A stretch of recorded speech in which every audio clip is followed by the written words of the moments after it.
নমস্কার বন্ধুরা, সকলকে জানাই আমার চ্যানেলে স্বাগত। প্রতি বছরের ন্যায় এবছরও বহরমপুরের ওয়াইএম এর মাঠে শুরু হয়ে গেছে ৭ম খাদ্য মেলা।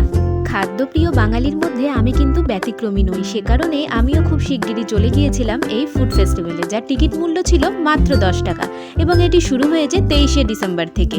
মেলায় প্রবেশ করে প্রথমেই চোখ যায় ভেটকি মাছের কচুরি এবং আলুর দমের ওপরে, তাই বেশি দেরি না করে তাড়াতাড়ি গিয়ে বসে পড়লাম। এরপরে কিছু স্টল পরিদর্শন করে ফিশ, রেশমি কাবাব এবং চিকেন পকোড়া নিয়ে নিয়েছিলাম। এখানে অনেক সেলফি জোনও রয়েছে। এছাড়া এবার ভূতের রাজা দিল বর, মিও আময়ে, পান ইত্যাদি বিভিন্ন ধরনের স্টলও বসেছে। বিভিন্ন ধরনের অনুষ্ঠান যেমন নৃত্য, সঙ্গীত, লোক সংস্কৃতি তথা আদিবাসী নৃত্য, রনপা, পিরামিড ইত্যাদির আয়োজন রয়েছে।